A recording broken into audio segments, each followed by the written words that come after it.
I want to talk about some of the adaptations, though, that you've made since you've become a playwright.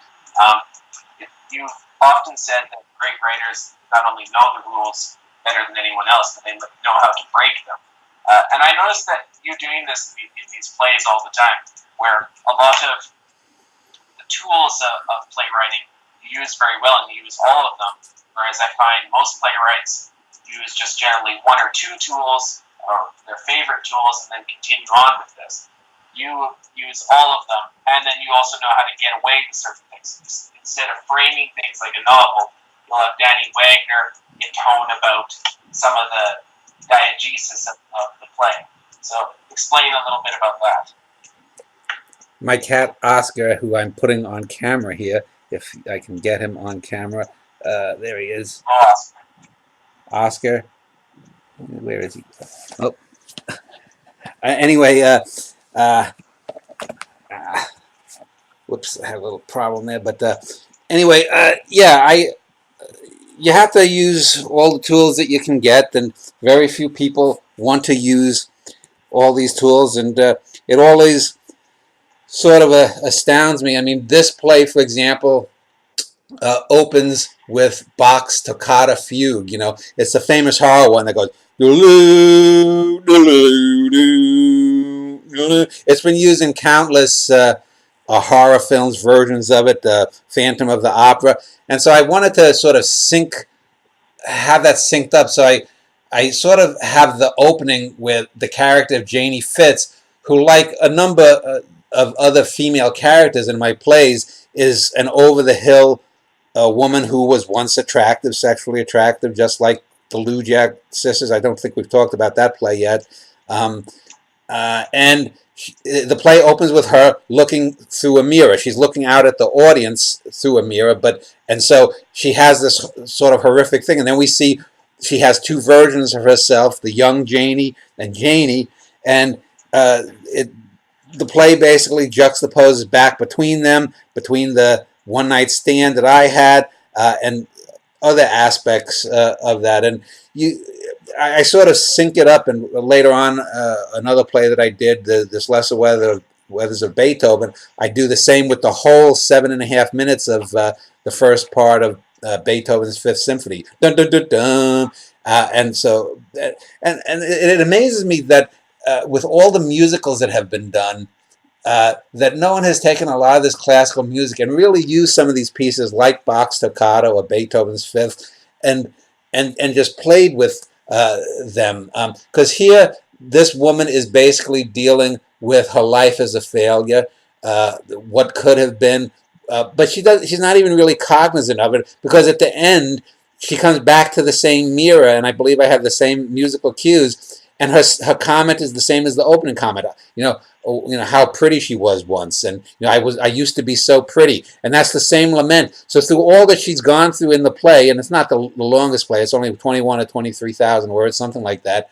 At the end of it all, she's still as shallow as she was beforehand, which is an important lesson, because too often in plays, even in plays that are some great plays, the lessons the characters learn just seem a bit too forced, and it's too melodramatic, and it's a too much made just to give someone kind of a lesson or whatnot. With my plays, even if they use meta techniques or horror techniques or this or that, they're still grounded in the reality of what a character is like. And so this Janie Fitz character goes through a number of things, and in the end, it's she's still as shallow as she ever was.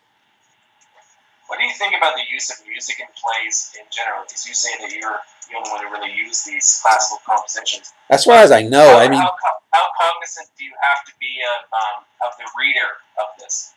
See, it's not like a film where the music is just coming with the visuals.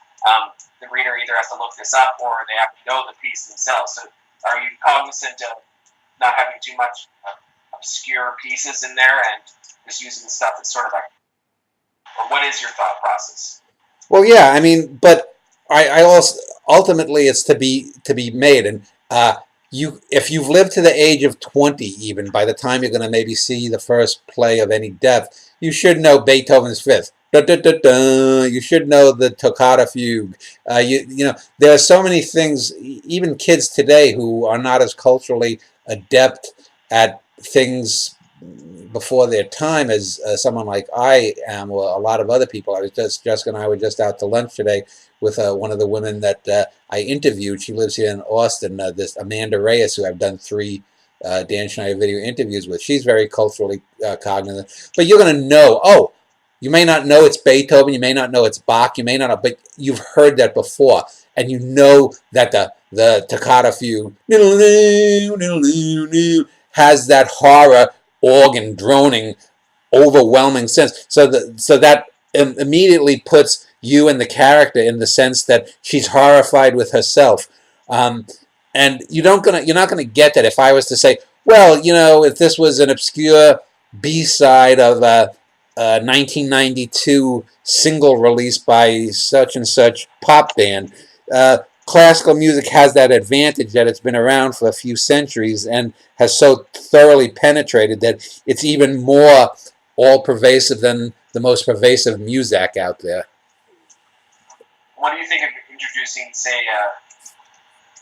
more pop standards or rock music? Do you think that would work necessarily with plays, say, like a Martin Scorsese film would work? It would, but I can't get the rights, so I'm not even bothering with that. I mean, I have to deal with public domain stuff, so right now it has to be 1922 or earlier. So it's another fight against the ridiculousness of the public domain. Well, no, the public domain is fine. The ridiculousness of copyright law currently. And you have said before that in terms of copyright law, so for instance, in Canada, it's 50 years plus the death of the author.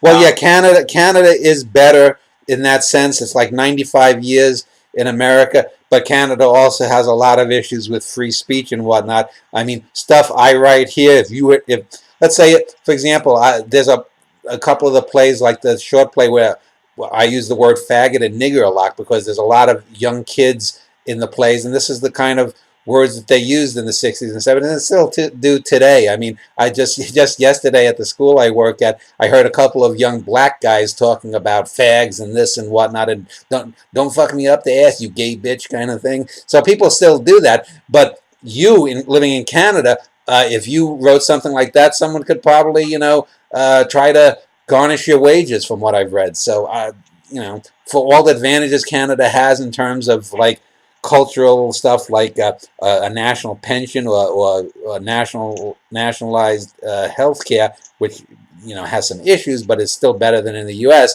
There is the downside that Canada doesn't value free speech or art the way we do here in America.